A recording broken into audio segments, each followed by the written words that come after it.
बोलो शिव शंकर भगवान की जय। बोलो गणपति महाराज की जय। ओम नमः शिवाय। ओम गणपति देवाय। भगवान गणेश जी के व्रत को सुनकर माता गिरजा जी ने भगवान से प्रश्न किया कि हे प्रभु, आपने गणपति के इस व्रत में चंद्रमा को अर्घ देने का जो विधान हमें बताया, उसका मुख्य कारण मेरी समझ में नहीं आता, इसलिए आप इस कथा को मुझे विस्तार पूर्वक कह के सुनाइए। शिवजी बोले कि हे गिरजे, जब ब्रह्मा जी ने हमारी आज्ञा प्राप्त करके स्वर्ग जाने की इच्छा किया, तब गणपति जी का एकाग्रचित होकर ध्यान किया और पूजन किया। तब गणपति जी ने उनकी पूजा से प्रसन्न होकर ब्रह्मा जी को वरदान देने के लिए उनके सामने उपस्थित हुए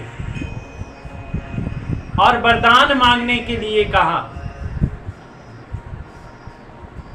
उस समय ब्रह्मा जी ने यह कहा कि हे प्रभु, आप विघ्नहर्ता और सभी शुभ को देने वाले हैं, अशुभ को हरण करने वाले हैं। इसलिए हे प्रभु, मैं सृष्टि की रचना करना चाहता हूं और मैं चाहता हूं कि मेरा सृष्टि रचना निर्विघ्न,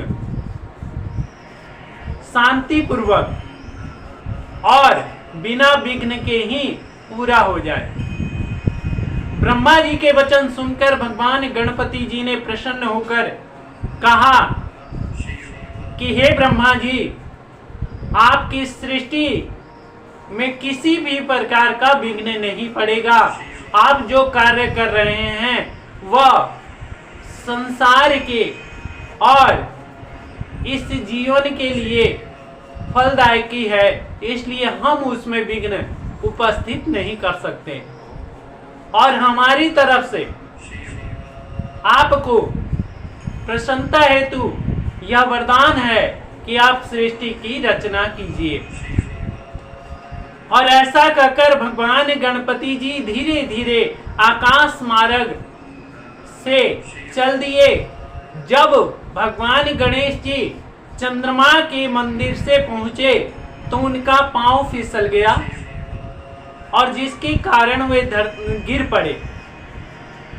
जब वह गिर पड़े तो उनका उदर बहुत बड़ा था और शरीर स्थूल था, जिसके कारण चंद्रमा यह देखकर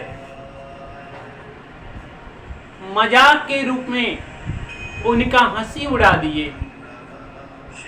इस पर भगवान गणपति जी का नेत्र लाल लाल हो गया और तब उन्होंने उसी समय चंद्रमा को श्राप दे दिया। कहा कि हे चंद्रमा, तू कलंकी हो जा, तू अपनी सुंदरता पर गर्व करता है, अब मुझको तू प्राप्त करने के लिए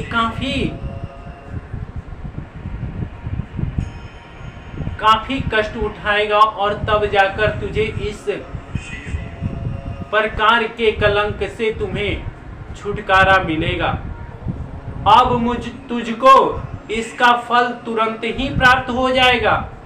जो कोई तुझको आज के दिन देखेगा उसको अवश्य ही कुछ ना कुछ कलंक लग ही जाएगा।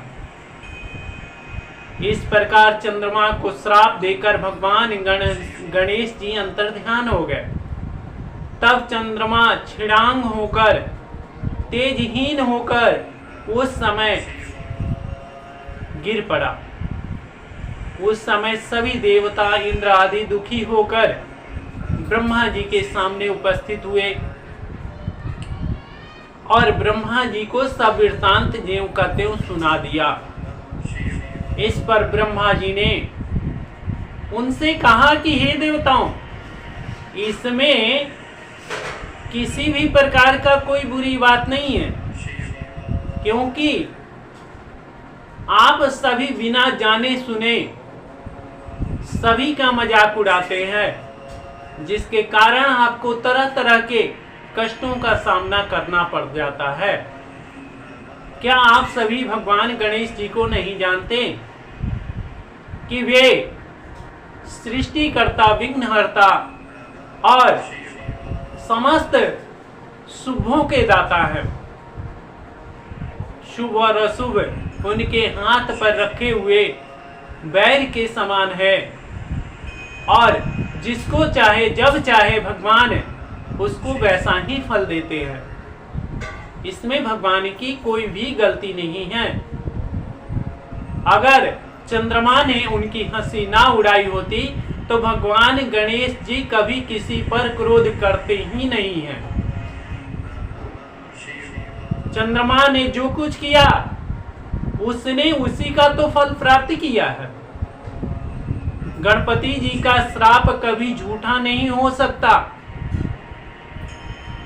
इसलिए तुम सब लोग भगवान गणपति जी के शरण में पुनः जाओ।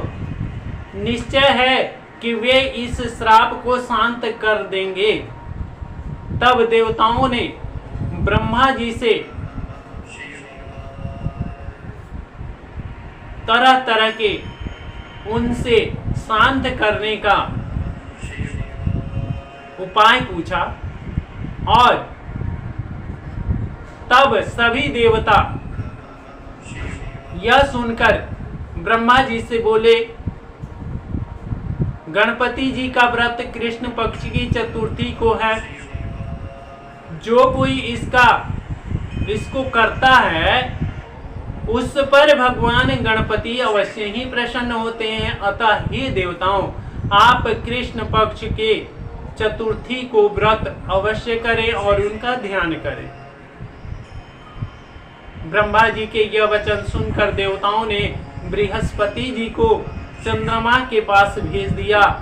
उन्हें गणेश चतुर्थी का व्रत करने के लिए कहा गया। तब चंद्रमा ने बृहस्पति द्वारा बताई हुई रीति के अनुसार पूरी प्रसन्नता के साथ भगवान गणेश जी का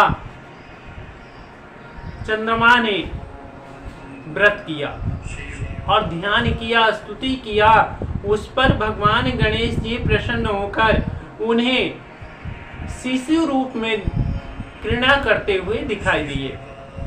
चंद्रमा ने उन्हें देखकर प्रणाम किया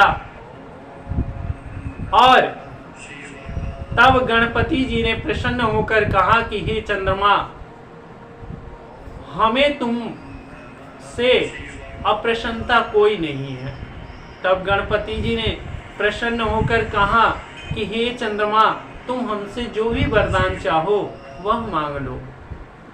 मैं केवल यही चाहता हूं कि तुम इस क्षय रोग से ठीक हो जाओ। उस पर भगवान चंद्रमा ने कहा कि हे प्रभु, मैं केवल यही चाहता हूं कि आपके श्राप से मुझे मुक्ति मिल जाए।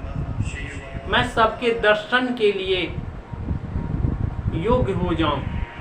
गणपति जी बोले कि हे चंद्रमा, तुमको इसका उपाय मैं बतलाता हूं जिससे तुम्हारा श्राप का उद्धार हो जाएगा। आज से प्रति मास शुक्ल पक्ष की चौथ को हमारा श्राप तुम पर लगा रहेगा तथा अन्य तिथियों में तुम्हें देखने से किसी को कलंक नहीं लगेगा। परंतु जो मनुष्य पहले दूज तथा तीज में तुमको देखेगा उस पर कुछ चतुर्थी को देखने का प्रभाव नहीं होगा। परंतु साथ ही हम तुमसे यह भी कहते हैं कि हमारा पहला वचन भी झूठा नहीं होगा। अर्थात जो मनुष्य भादो के शुक्ल पक्ष की चौथ को तुम्हारा दर्शन करेगा उसको बारंबार वर्ष भर कलंक लगता ही रहेगा। गणपति के मुख से यह वचन सुनकर चंद्रमा ने कहा कि हे भगवान गणेश जी, अब मुझे इस श्राप से भी दूर होने का कोई युक्ति बतला दीजिए। तब भगवान गणेश जी बोले कि हे चंद्रमा, जो मनुष्य प्रति मास कृष्ण पक्ष की चौथ को तुम्हारे उदय होने के समय मेरी तथा रोहिणी सहित तुम्हारी पूजन करेगा, यानी भगवान गणेश जी रोहिणी और चंद्रमा का जो पूजन करेगा उसको तुमको अर्घ देगा, हमारी कथा सुनेगा और ब्रह्मभोज कराएगा तथा स्वयं नमक आदि का त्याग कर केवल मीठा भोजन ही करेगा, उसको चौथ का दोष जो वर्णन किया गया है वह कभी प्राप्त नहीं होगा। जब भादो मास का आरंभ हो तो शुक्ल पक्ष की चौथ को हमारी पूजा अवश्य करें। उस व्रत से सब प्रकार के कलेश दूर हो जाएंगे तथा उस मनुष्य को चौथ का कुछ भी कलंक नहीं लगेगा। चंद्रमा से इतना कहकर भगवान गणेश जी अंतर ध्यान हो गए और चंद्रमा फिर अपना तेज को प्राप्त कर लिए और प्रसन्न हुए।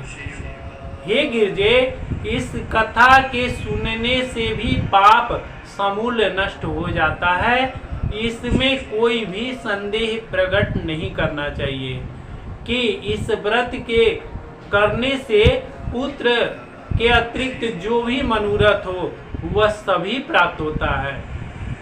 अतः सभी को भगवान गणेश जी की आराधना करते हुए कृष्ण पक्ष के चौथ को व्रत अवश्य रखना चाहिए और भगवान गणपति जी के तरह तरह से आराधना करके पूजन करना चाहिए। बोलो गणपति महाराज की जय।